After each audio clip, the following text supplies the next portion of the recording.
Good evening, everybody, and welcome to Inside the Picton. Yeah, we keep it rolling. Spring, summer, winter, and fall. We are back. And with that said, before I get to the crew, let's get to the topics. We're going to talk about the Chicago Bears and the Paris Olympics. What's that got to do with it? Trust me, I'll tell you in a moment. And we're going to revisit Stetson Bennett, what we're going to do, and talk about the Rams quarterback room. We're going to talk about the Arthur Ashe recipient at the ESPYs, Steve Gleason, Josh Jacobs in Green Bay, and of course Drew Lock. With that said, and Zach Wilson. With that said, introduce the crew. To my left, Candy Ebling. Welcome back on this show, Candy. Thanks, Scott. It's good to be here. Let's talk Right some in. football. You better believe we will do exactly that. Okay, with that said, Bo. How's it going, guys?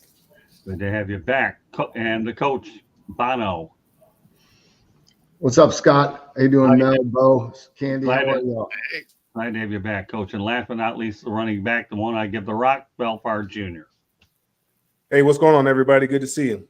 All right, we got somebody in the chat room already. Jay Robichaud Bo Do. I don't know who that is, but I don't know how good my pronunciation was, right? But if you can read, that's good enough for me. All right, let's talk about the most timely subject that you can come up with. Chicago Bears are granting defensive back Jonathan Owens time off for training camp so he can watch his wife Simone Biles compete in the Paris Olympics. You can rest assured that Matt Eberflus, was excited to see this, so why not give him a few days off? So, with that said, we'll start off with you, Candy, on this one. What do you think about the gesture by a team that you really can't stand, the Bears? I think it's great because I think you're supporting here. You're allowing an athlete to support his wife, who is an athlete who's doing something. And granted, I get it. She's been to the Olympics before, but she is excelling in her sport. And for her husband to be able to take time off from training to go watch her in the Olympics, I think that's a good gesture, class move by the Bears. I know that pains for you to say it since you're a Packer person, but at least I recognize when something's classy, whether it's no matter who it is. Well, you did there with those comments. Bo, what do you know about this one? Yeah, no, it's a good move. Obviously, he's familiar with the system as well. So, I mean, it's not like the early part of training camp is going to be a huge benefit to him anyway. If he was a first-year rookie or something, it might look a little bit different. But, he's been within that system. So I think it's great they were able to let him, go do that. Coach? Yes, classy move. It's the right move. We had a similar situation in 2012. I was with the Jaguars, and we had a corner by the name of Aaron Ross, who we had signed as a free agent from the Giants, and his wife was a 400-meter sprinter. We gave him time off, and we actually Coach Malarkey actually broadcasted the race on the Jumbotron, and we went and watched it as a team. But Aaron was able to go watch his wife compete. So classy move, good thing to do. NFL seasons, I know as precious as they are, they come around every year. The Olympics is only once every 4 years. So good. Yeah. How did you like working with Mike Malarkey? I liked Mike. It was unfortunately a one and done season for us, but very organized, great human being, and very good offense, very creative offensive mind. Okay, yeah, in fact, I remember when they visited the Dolphins, I covered that game here as well, so it was pretty interesting. All right, Mel, some thoughts about the Bears. Yeah, from a player standpoint, I it's nice, I think, but this kid, who's an undrafted free agent when he came out, I think he spent a few years on the practice squad. Went to a small school, some smaller college. He was with the Packers last year, if I'm not mistaken, and I think this is his first year with the Bears. With this, to me, it's kind of saying we really don't need you. We don't care. Go do what you want to do. I mean, coach knows better than me, and he's in those meetings, unlike myself. For me as a player, I like practice. And now camp,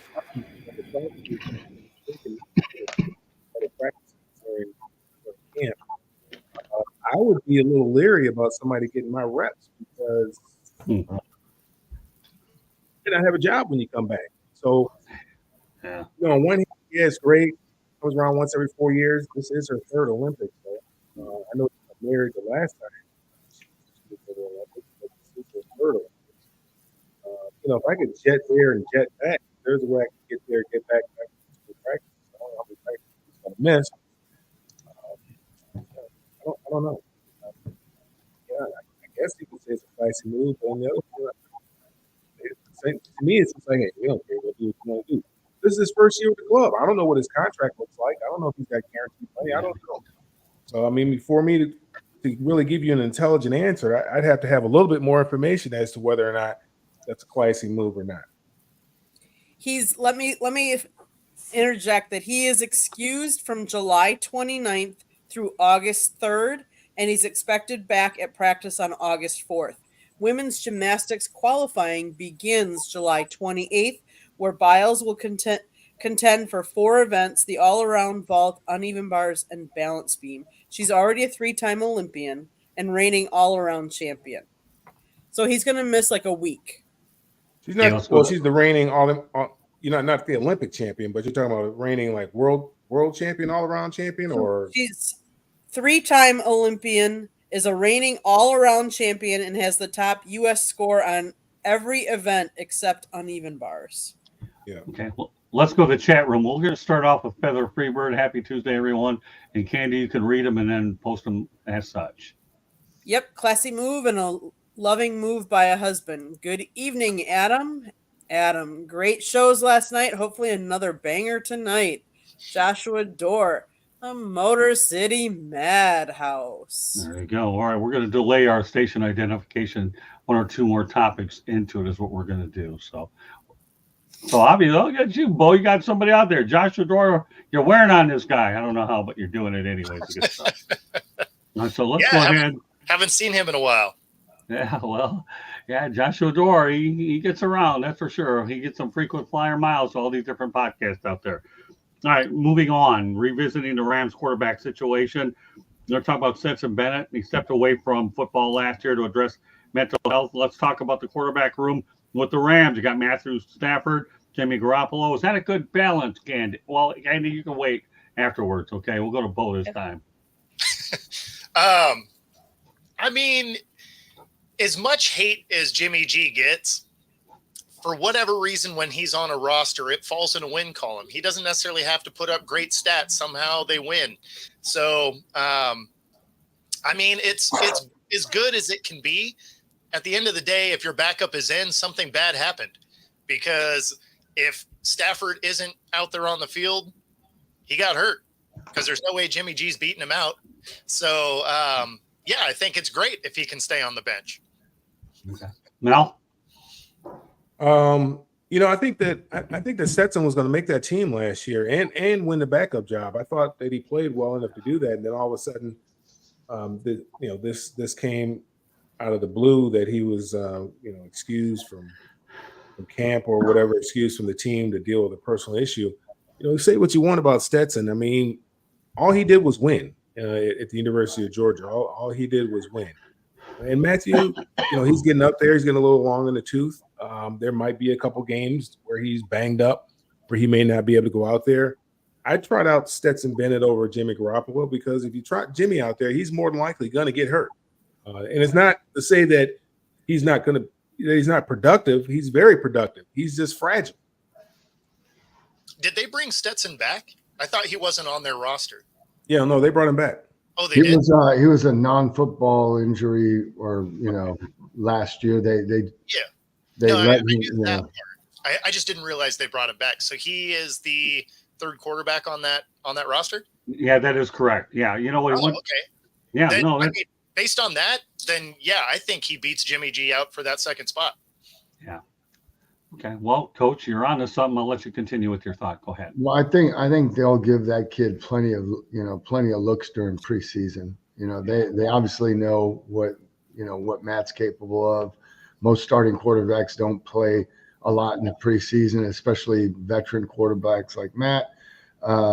They have an idea of what Garoppolo can do. You know, the guy that they haven't seen in an NFL game yet is Stetson Bennett. So, you know, I'd expect him to get a very heavy workload, and so they'll be able to find out exactly what they have. Okay, Candy, finish off the topic. Well, I'll say this before I turn over to Candy. I definitely do believe you have a good balance in that quarterback room. You have a KG veteran like Stafford, who's won the Super Bowl. You got Stetson Bennett, won the national championship with Georgia, and ironically, both are Georgia Bulldogs. And Jimmy Garoppolo has been a journeyman who's been around and has done a lot of winning. With that said, Candy, now you can figure out the topic. Finish off that thing. So it came out a couple hours ago that Matthew Stafford agreed to a restructured deal. Now the terms have not been disclosed. The 36-year-old Stafford will have $31 million of his salary guaranteed this upcoming season. The two-time Pro Bowler was seeking more guaranteed money in the final 2 years of a 4-year, $160 million extension they signed back in March of 2022. McVay has said that there has been a lot of professionalism during this whole negotiation. So we know Stafford's, the number one. I think bringing Stetson back is a good move because he's young, hungry, and I think he wants to be molded. And I think let's face it, Green Bay has had a lot of success sitting their young quarterbacks, having them watch, their first string good quarterbacks for a while. I think I see Stetson, like you said, a lot of injuries happen to quarterbacks. So you just never know when Stetson might need to be put in there. And I think he gets ahead of Jimmy, even though Jimmy's been a journeyman and been there for in the league for as long as he has. But kudos to him for stepping away when he felt he needed to, and kudos for letting him come back and at least compete. Yeah, if there's anybody out there, and I think Coach Bono will know it more than anybody else, that's capable of molding a quarterback, Sean McVay is definitely it, isn't he, Coach? Well, he definitely knows how to coach that position and put him in Sean's pretty amazing to watch work when it comes to the offense. Yeah, I can imagine. I mean, when you think of Stetson Bennett, like you say, all this guy did was win. I mean, and the fact that he was, able to take a mental health break to get himself back together says a lot about the player itself. All right, Steve O'Kelly Stafford bringing that QB room together. Well, yeah, I guess if she's cooking for him, probably. I don't know what's going on out there out west. All right, one more topic, then we go to a station break. The recipient of the 2024 Arthur Ashe Award at the ESPYs is Steve Gleason. So I guess my question to everybody here is, would you put him in the Pro Football Hall of Fame? And you know what, Candy, I'm going to begin with you on this one. You're going to begin with me on this one? Yeah, I think so. Who would I put him in? Let's see. I'm checking out his stats he played. He retired from the NFL after 8 seasons. 8 seasons isn't very long when you think of. I don't know. I mean, can we bypass me? Let's go. Yeah, you know what? All right, that's okay. We'll come back to you because you'll have a station break anyways. All right, we'll turn over to Bo though. What do you think, Bo? You guys I just got buffering wheels. Okay, no big deal. All right, so I'll repeat the question for you, Bo. Okay, So the recipient of the 2024 Arthur Ashe Award from the ESPYs is Steve Gleason. Would you put him in the Pro Football Hall of Fame, Bo? Man, that's tough. I don't like you want to on the feel good story end of it. Right. I don't know if the stats necessarily would back it up. But if we've seen anything else, stats don't always matter when it comes to the Pro Football Hall of Fame. So if it was something that the league wanted to make happen, I don't think people would really push back on it. What do you think? That's kind of the way I look at that. And on a side note, Comcast, can you fix your stuff so that my stuff doesn't drop out randomly? That would be awesome. Comcast is watching. Please fix your stuff. And make sure you tag them when you share this broadcast so that they know that Bo's not happy with Comcast. That's right. All right. I Tag know them. you won't be a sponsor of my show, but come on. There you go. Give the man some love. Seriously, that's my rant. Coach, what do you think about Gleason? Well, obviously, you can see the jersey over my left shoulder here. You know how I feel about him. But yeah, that's true. Thing we have to remember about Steve Gleason is Steve was an undrafted, he was really a linebacker, undersized linebacker out of Washington State, and really made the roster as a special teams player. That's what Steve was. I mean, I don't know if he would have any stats defensively because I don't remember him actually even playing much on defense, but what he was an extraordinarily great special teams player. He is, the person you see now, even with the ALS, but the mentality, the mind, the spirit, the attitude, the character, though that's always been him. Steve is, he's just always been that guy that everybody in the locker room loved. So he's definitely in my Hall of Fame. I'd say I'd rank him in the top 3 players that most favorite players and people that I've coached, period, at any stop throughout my entire career. But, it would have to be, what does he go in as? It's hard for specialists, kickers and punters to get into the Hall of Fame. And they're, I'm trying to think if there's an actual, core special teams player that's ever been in the NFL in the Hall of Fame. That's true. Well, yeah, I mean, and that was a debate for a while, right? And he was a returner and he owns all the records. So, I'm not one to sit here and say that he doesn't belong. I wouldn't, I definitely wouldn't be opposed to it. Obviously, I have a lot of personal skin in the game on this question, but it's okay. I'd say it's not likely, not likely based on, just what his career was and what he did. There isn't a spot right now. There hasn't been a spot for guys that were just exclusively special teams players. I wish there was, but I mean, there aren't even any assistant coaches in the Hall of Fame. You think about that. Didn't even know that. Okay, good to know. All right, Mel, what do you think? Probably not going to be a very popular answer, but I mean, I'm just going to keep it short. No. Okay, fair enough. Candy, now, in fact, I'll go ahead and say this real quick. There may not be a spot in the Hall of Fame for him, but at least there's a statue outside the Caesars Superdome, which certainly is a good remembrance of what he did and how he inspired the city of New Orleans and what he's doing now with ALS. I'll leave it at that. Yeah, Candy, I called the play, Scott. Oh, did you really? I drew up and called the play. Yeah. Well, good for you.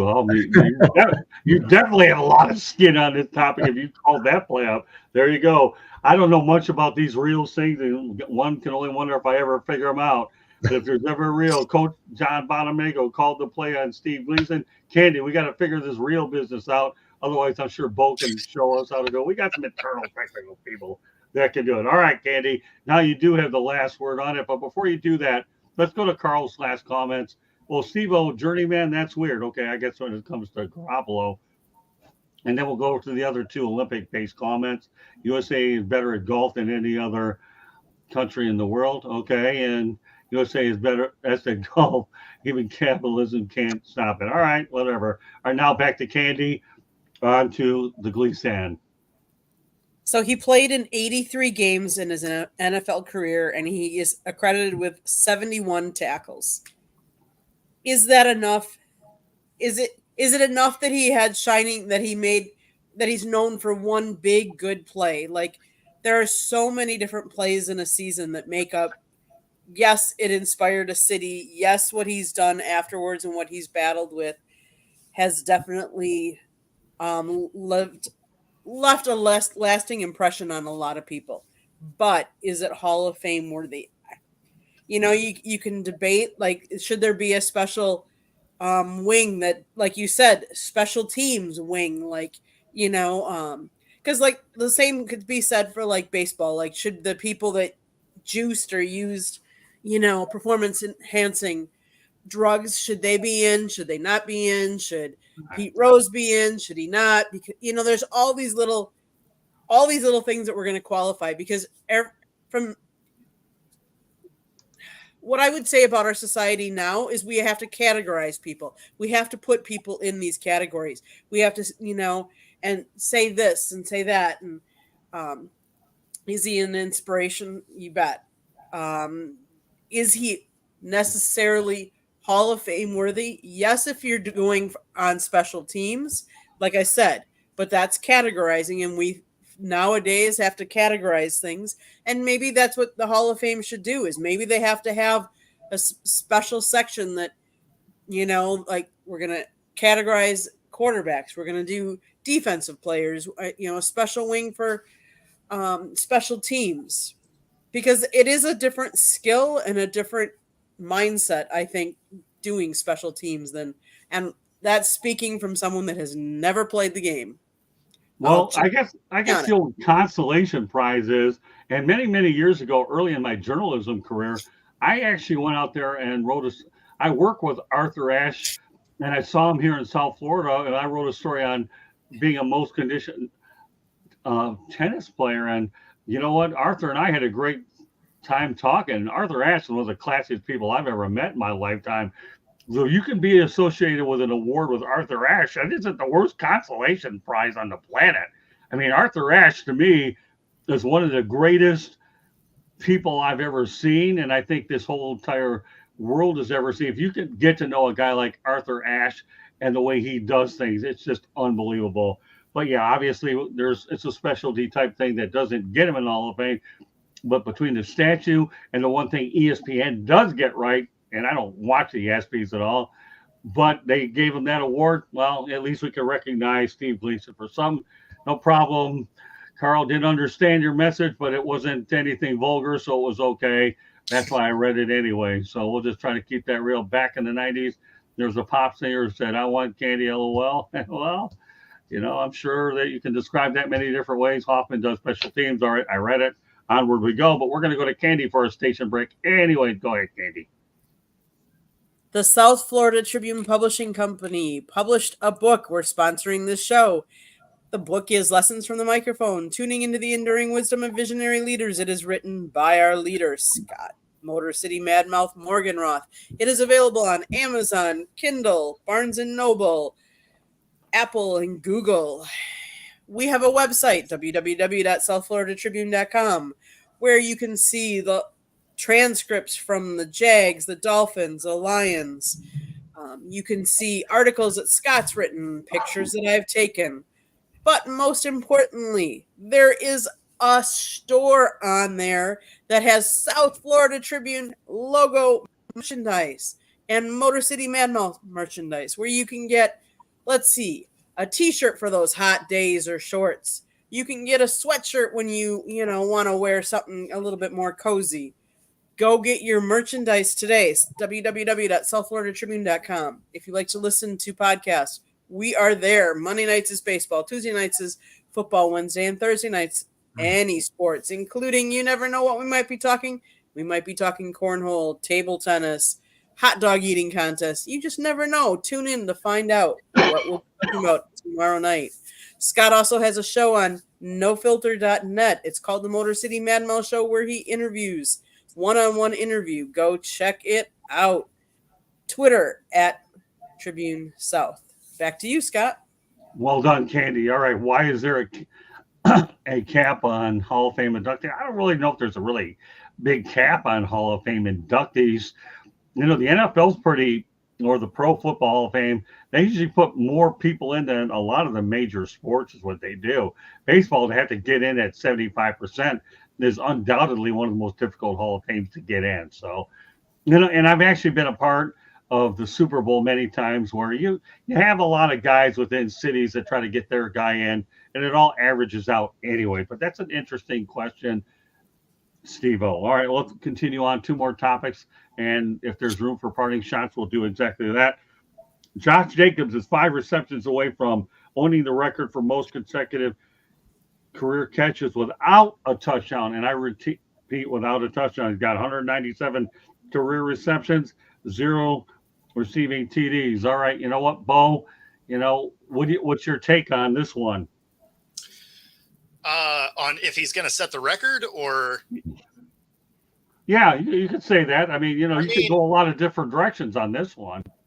Yeah, I mean, it just means that, he wasn't throwing the ball when he was in the red zone. I mean, he's a running back, so I'm not that worried about it. But do I think he sets the record? Sure. I mean, you know what? He's pretty close to it. That being said, as a running back, doesn't really matter. It just means that the plays got close enough that he was able to punch it in rather than have to get thrown the ball. So, I mean, I don't know if that record really matters. I would imagine he would like to have caught a touchdown at some point, but I would venture to guess that he probably just ran it in. You know what? I like to come up with some of these off the wall stats. I came up with one yesterday on 186's Baseball Talk from Miguel Rojas. The Dodgers were like 21-0 when he gets a hit in a game, and everybody on the crew, they looked at me and said, "Wow, I've never heard this one before." Because let's face the reality, stats are what you're going to make out of them anyhow. And when you see something that's intriguing, remember, my motto when we started these shows was our goal is to entertain, educate, and that's what we're doing is educate, even if it isn't the most obvious topic on the planet. Stats are always hilarious because they'll come up with a stat for everything. Like it'll be Tom Brady has never won against a quarterback with green eyes that's 6'3" on a Sunday night. I mean, like they come up with the most random things. So, I mean, stats a lot of times, especially for ESPN or whatever that you want to make them. I've just got to be sharp enough to pick up the right ones is what I do. And for some crazy reason, this one just caught my attention. But you are so absolutely right, Bo. All right, Mel, being a running back, what's your take on this particular stat? Well, I mean, I guess you can go a couple different ways. I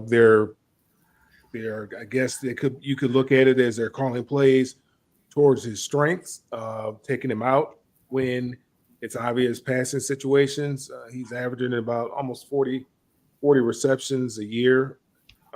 As a running back, that's not too shabby. I mean, that's pretty good. So you could look at it, they're protecting him because maybe that's something that he doesn't do as well, or that's poor coaching because you're telegraphing to the defense what you're going to do when he's on the field. So we know when he's on the field that he's more than likely not going to catch a pass, particularly in a red zone situation. If he's in there in that situation. So you're telling the defense exactly what it is you're going to do. And I don't think that's good. I think you should be able to go in the huddle and break the huddle in multiple formations, and everybody should have an opportunity to be able to catch the football. That's one of the things that I like doing when I was playing when I was playing in the World League is, we'd go in the huddle and I'd be a tight end, but when we break the huddle, it's 5 wide. We had a coach called named Kay Stevenson. He loved empty backfield. He loved that empty backfield and just having 5 wide out there. So the one play, we could be in an I formation, no substitutions, break the huddle, we're 5 wide. So I think you're limiting yourself when you do things like that, when you're platooning guys, or you got third down specialists. And back in coach knows this, man. Back in our day, you had to do it all. You had to tote it, you had to be able to carry it, and you had to be able to pick up blitz protection. Yep. And if you couldn't do that, then you just either weren't getting in or you weren't going to be on the team. Mm-hmm. It's going to be one or the other. All right, Coach. Well, definitely some strong points. I think the thing that jumped out with me about this stat is that you're not talking about really a young player. I mean, this guy's going into his 6th year. And so it is a very interesting stat, and however it's a lot, arrived to that, I think to Mel's point, game planning, self-scout, not paying attention to it, whatever. It's just it's a very unique set of circumstances that would allow a guy that's been a productive player and played a lot to to get to that point, because it's not like they don't throw him the ball. He does have a number of receptions. I think I looked this stat up. I think he was averaging like under 8 yards per reception. So, I mean, he's the check down guy. He's the third option in the progression. But shoot, if I'm Green Bay and I'm looking at this, the first time I get down in the red zone, I'm going to, have a play for him to make sure we don't break that record. Well, geez, you can't go out into a more smoother than transition than the Wisconsin girl that has that big wide smile from all the way from South Florida to Alaska, Candy, about Josh Jacobs, your newest toy up in Titletown. So he left the Las Vegas Raiders after 5 seasons. He was the 2022 NFL rushing champion, former Alabama ball carrier, comes to Green Bay with 5,545 yards, 46 touchdowns on 1,305 rushing attempts, and he has 1,448 yards on 197 receptions. He hasn't reached the end zone on any of his receptions, and he joins Gerald Riggs as the only players in NFL history with at least 147 receptions and no touchdown catches. Riggs played in the NFL from 82 to 91 and was a 3-time Pro Bowl running back for the Atlanta Falcons. But he was a handful. He was a problem. During an appearance on Bleacher Report AMA, Love was asked if he was going to let Jacobs set the record for career receptions without a touchdown.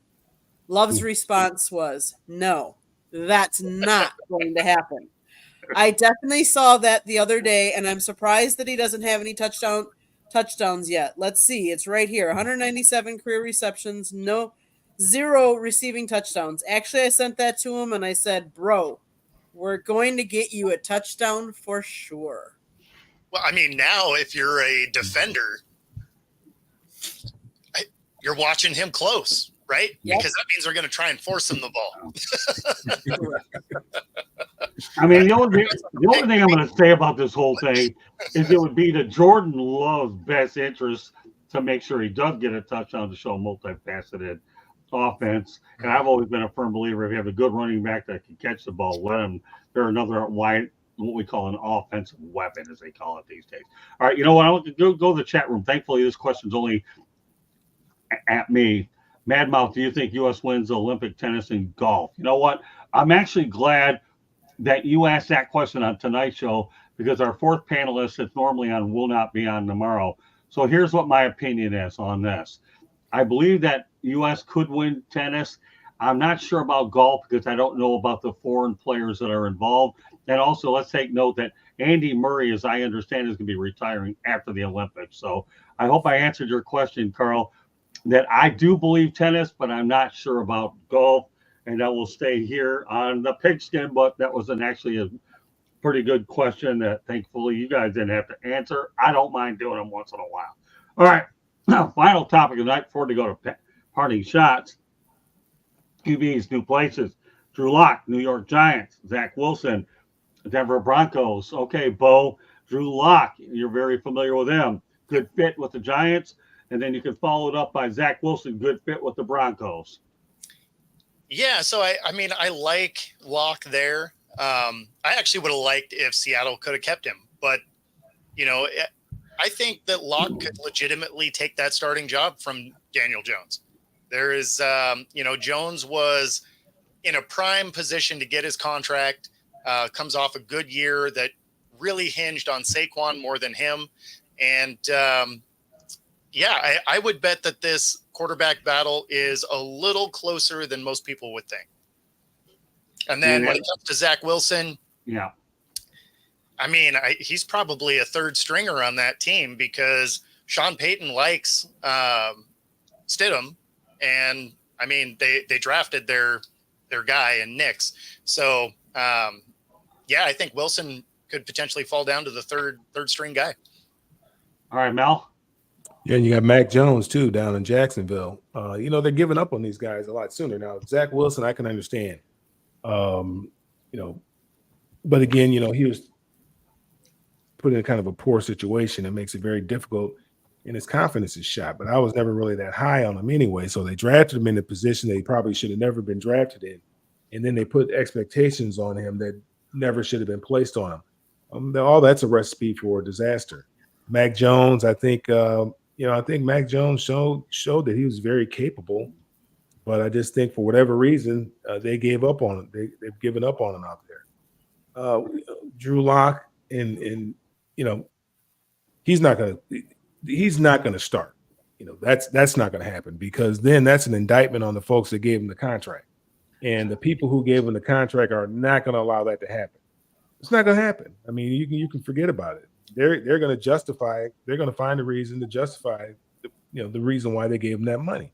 So they're definitely not. Drew Lock is not going to start. Now, he'll probably get an opportunity to play, but he's not going to start. Week 1. That's not going to happen. Oh, week 1, definitely not. If he starts week 1, everyone gets fired. Yeah, that's your point. No, that's an excellent point. All right, Mel. So give me your take on Zach Wilson then. I did. I mean, I think he was drafted in a position where he shouldn't have been drafted. I see. Based off of one throw that he made at his pro day. Right. Okay. I watched him play in college. He was a runaround kind of guy, kind of similar to Caleb Williams. Kind of a runaround kind of a guy. And didn't do a whole lot of stuff on time. Could extend plays and make that playground type throw. But wasn't really good on time. So we'll kind of see, and it's kind of similar to Caleb Williams. And then, because he was drafted in that position, there was a lot of the expectations were high, and he just wasn't that guy, and it's unfortunate. And his confidence got shot. And once you lose your confidence, it's very difficult to get it back. And the only way he's going to be able to get it back is through playing, and his playing time is limited now. That's a good point. Okay, Coach, turn it over to you. Man, I like Drew Lock. I don't like Zach Wilson. I think but Bo brought up a good point. I think Drew has an opportunity to compete there. Daniel Jones hasn't been nearly what they thought he would be, and Zach Wilson, to me, I think Mel said it best with the confidence thing. I see a guy that's just kind of hanging on right now. I don't see a starter there. And Daniel Jones is the same thing. I mean, he was drafted too early. So the expectation, I mean, I don't know I don't know what tape, and Coach, you can probably speak to this more than I can. I don't know what tape some people watch, but it seems like pundits start talking and they start talking these guys up. And next thing you know, I don't know, NFL owners or scouting departments, personnel individuals are looking at these guys as franchise type quarterbacks, and I just don't see it. I didn't see it in their play. Show it to me in their play. I don't care about the combine, how far they can throw the ball, how hard they can throw it, how they look getting off the bus. Show me in their play. What did the team do? If the team is not very good, then how can the quarterback be great? I don't understand that. Yeah, I mean, you bring up a lot of great points, Mel, and I agree with you. I think drafting a quarterback, honestly, it's a crapshoot. Look how many of them bust. I mean, and look at how many guys that are kind of go fly under the radar end up succeeding. I just still think that, and Mel, you're right. I mean, people get enamored with what they can measure. Can he make this throw? Can he make that throw? But so much of the NFL game is dependent on how quickly the guy can process. How much information can he take into during the week? How can he learn? And then, is he able to take that from the meeting room to the practice field and then execute on game day? And then on top of that, what other position is more dependent on all the other 10 players around him? I mean, like we can have a you name a great quarterback and you put him on an offense that has a porous offensive line and, poor receiving core. There's only Archie Manning. I mean, Yeah, Archie Manning.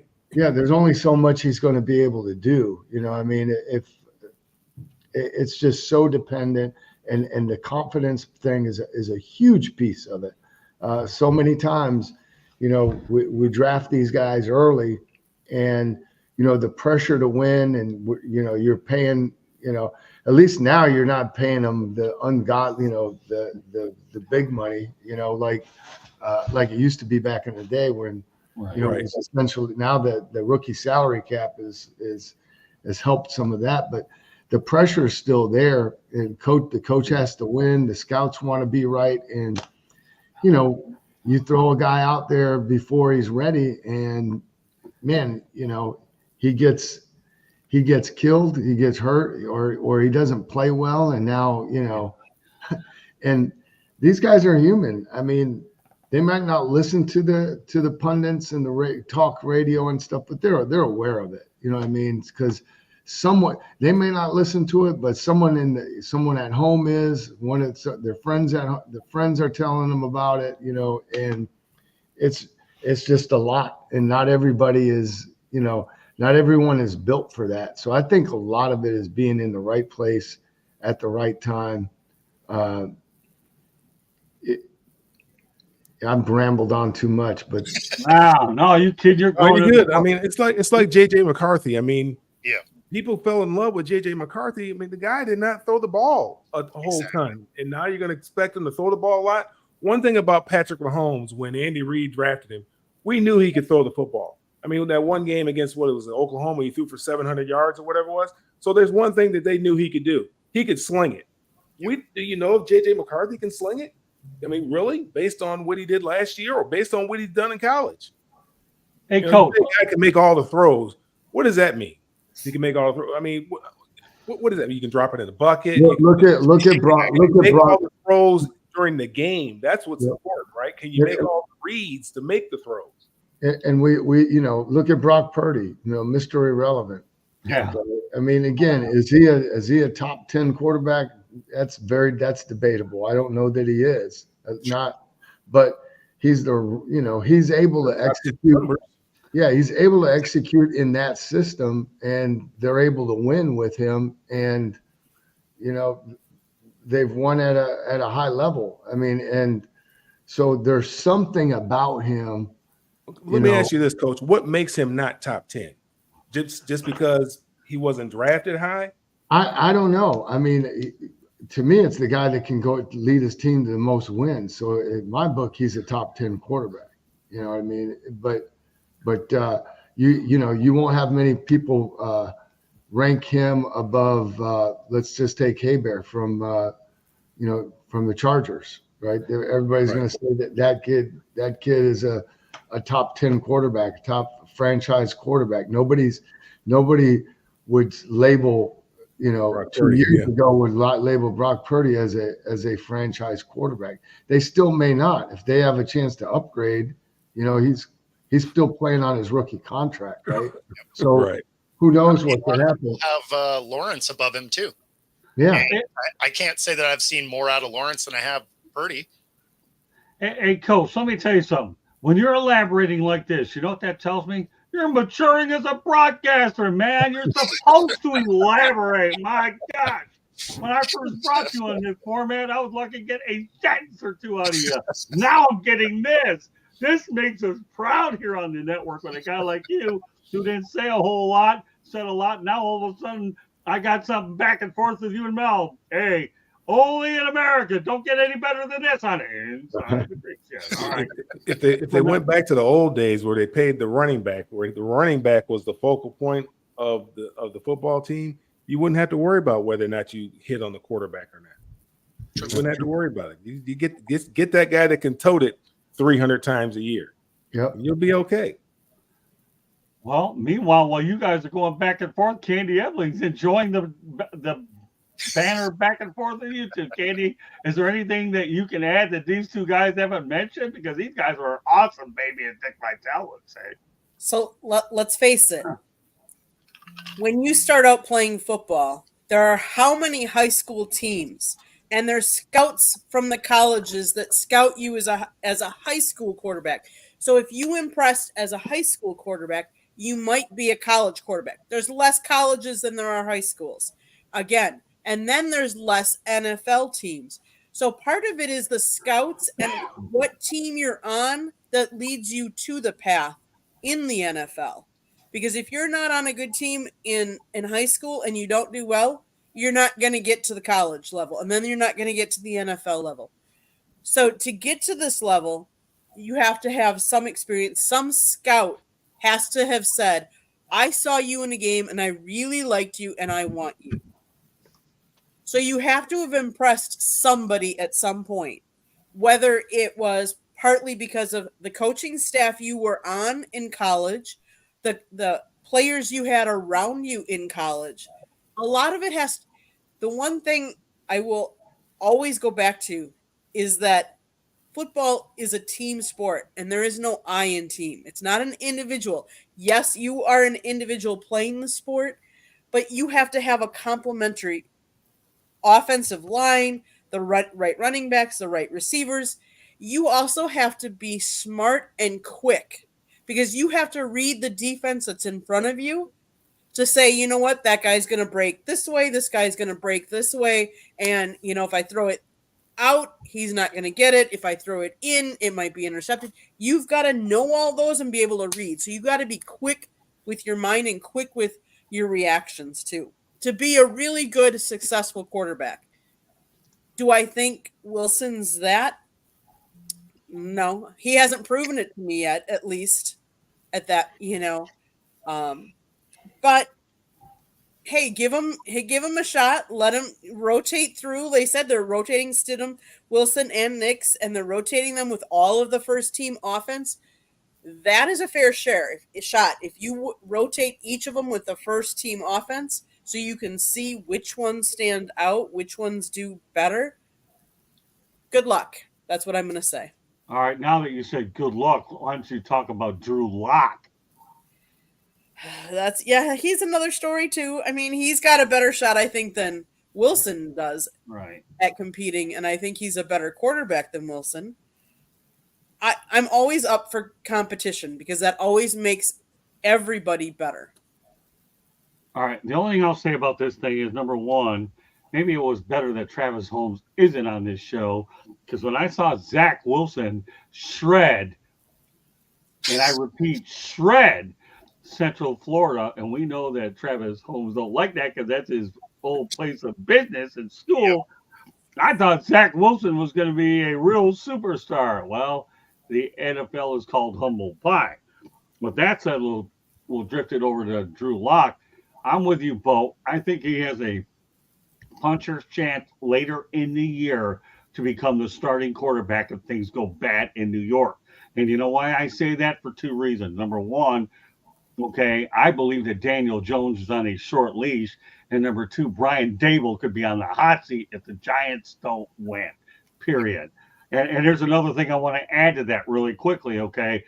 Many years ago, I stood on the field at the Orange Bowl when I saw Matt Castle. We were talking after the game. When Iowa took on USC down here in Miami, I never thought I would be seeing a guy like Matt Castle playing pro in the NFL. So you never know where they're coming from, whether it's an undrafted free agent. And you know what? Here's another thing for a lot of you evaluators out there. That's why days 2 and 3 are the most important days of the NFL draft, period. All right, with that said, we do have time for a few parting shots. Bo, lead off. Yeah, well, just to finish that last topic, people forget that Drew Lock was a high second-round pick, so it's not like he was, hidden somewhere in the draft. I mean, he was a sought-after pick by the Broncos also. So, in fact, we'll probably have this conversation, in a couple of years about the 6 guys that were in this draft, because everybody went high for some reason. But as far as a parting shot, KC has realized that Tony can't seem to catch the ball consistently, so they've been using him in running back drills. And from the videos of it, it sure looks like they're going to try and use him as a Percy Harvin type of gadget player as opposed to a true down the field threat. And that probably actually is good as far as Kadarius Toney's skill set, because he can make you miss. He's definitely a yak kind of guy. They just got to get him the ball a little bit sooner. And if he's on jet sweeps and flat routes, stuff like that, probably works out for his drops downfield. Okay. Mel, parting shot. I thought he would. I thought they were going to release him, so they're going to go ahead and keep him. Is that what you're saying? Yeah, because I mean they don't save any money by letting him go. Yeah, I think he just needs to get on the jugs machine, man. You know, he just got to get out there and work. You know, that Percy Harvin thing. That what is that, like the wing? You know, that's like the Georgia Tech guy on the wing, and doing faking the dive and sending the guy around in the reverse. Exactly. That's not going to work. But I mean, I don't see it.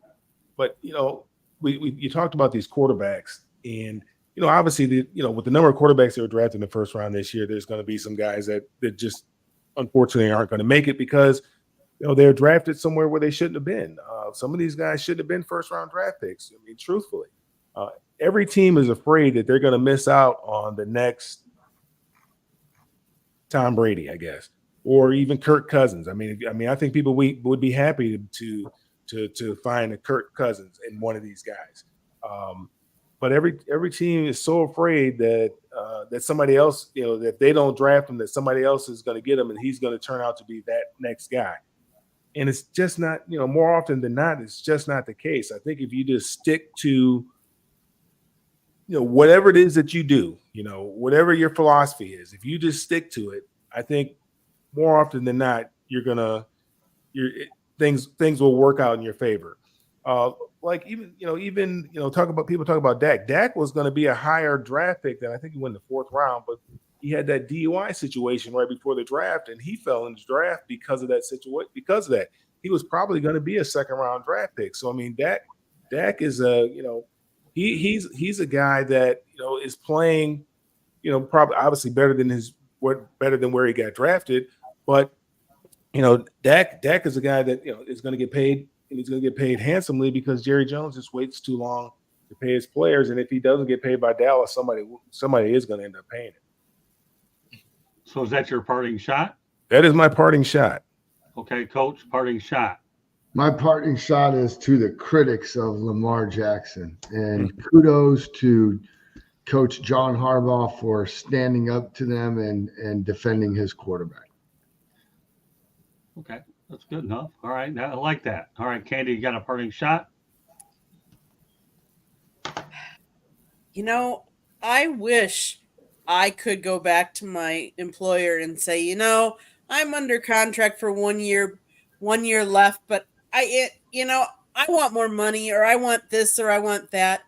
To all these holdouts that aren't playing, aren't training because they want a better contract, a different contract, an extension, yet they're still under contract. You need to be at training camp. I'm sorry. Like, I can't do that in my profession, and I get the NFL is bigger, way bigger than my contract and what I make, but I have a problem with that. Contract is one-sided. Yeah. It is. Yeah, it is. I can let you go anytime. Correct. Yeah. Right. No, exactly. But yeah. Okay. Is that it, Candy? Yes. Okay. Well, here, some breaking news just came in. Michael Gallup retires from the NFL. Wide receiver, played 6 seasons with the Cowboys. He's actually been placed on the reserve retired list by the Las Vegas Raiders. He's 28 years of age. Let's face the reality, injuries caught up with this guy at the age of 28. And as far as a parting shot is concerned, I know I recently read all of us say that Dak Prescott isn't playing for the money. Baloney. You are playing for the money. If you think I'm going to buy that, then in my opinion, I will go ahead and put 2 topics of corn. I will have 2 topics of cornhole on inside the pigskin, and that will never happen. Nothing against the people with cornhole, okay? And I like the Nathan's hot dog eating contest, but those topics won't be on. And Dak Prescott, you are playing for the money. I just have a feeling CD Lamb's going to get the bag before you do, and then we'll see where this leads on way down the line. So, I never really used to like soap operas, but I have to make a confession, and that's this. When I was in college at USF, I used to watch General Hospital, okay? And I actually built my classes around that because Luke and Laura were unbelievable back in 85 and 86. Me too. And, no, did you really? High school, and when I got to college, my classes was a good were. soap opera. But I live by the philosophy that I have one life to live, and lately, with Candy being around, I've been living by General Hospital, but not for that reason. And as I go ahead and think about the fact that you have one life to live, nobody ever thought on Inside the Pigskin soap operas would be brought up. But, I'm in a mood to do it. But Dak Prescott, your soap opera, to me, is getting a little bit old, okay? And that's this, okay? That's your soap opera borders on the edge of night, okay? Remember that one go back in the day? Oh, I think that was a violent one too, wasn't it? So, you know what? Dak, edge of night, yeah, okay. I'm not buying it. No way. You are playing for the money. It's just a question of where you're going to get it. Is Jerry Jones willing to go ahead and overpay you like he did? Because he can't get many playoff wins out of you in the first place. So we'll leave it at that. Meanwhile, with that said, okay, Bo, why don't you let everybody know how they can get a hold of you? Yeah, so you can find me here on Tuesday nights, and of course my channel at Football-Talk, and all the social media is Football Talk with Bo. Very good. All right, Mel, let everybody know how they can get a hold of you. All social media at Melfar Jr. And you can find out what we have going on here and also in Detroit at melfarsuperstarfoundation.org. And I'm looking forward to getting up to your event next August. Coach Bono and I, of course, Coach Bono and I are due for a visit really soon anyways, but we're both definitely going to be at your event. All right. Nice segue over to Coach Bono. Well, only social media platform I'm on is LinkedIn, but you can find me here on Tuesday nights and then on Wednesdays with Bo on Coach's Corner. Well, that one matters, though. I'll tell you what, I live and die by LinkedIn. That's how I get some incredible guests. That's also how I met Mel and Coach Bono, and Bo and I, well, we connected on Twitter. Not so bad. With that said, Candy, go ahead and take us home. This episode has been brought to you by the South Florida Tribune Publishing Company that published a book, Lessons from the Microphone, Tuning into the Enduring Wisdom of Visionary Leaders. It is written by our host, Scott Motor City Madmouth Morganroth. It is available on Amazon, Google, Barnes & Noble. You can hear us wherever you get your podcast. Monday nights baseball, Tuesday nights football, Wednesday and Thursday nights. You never know what we're going to be talking about. Scott also does Motor City Madmouth Show on nofilter.net, typically on Wednesdays, but it will not be on the next 2 weeks. But you can go to our website, www.southfloridatribune.com. You can see more of Scott's writing, more of my picture taking, but most importantly, we have a store, a link to our store so you can get South Florida Tribune merchandise, hats, t-shirts, shorts, you name it. Go to the store, find it, buy something for yourself today. Tribune at Twitter or X is at Tribune South.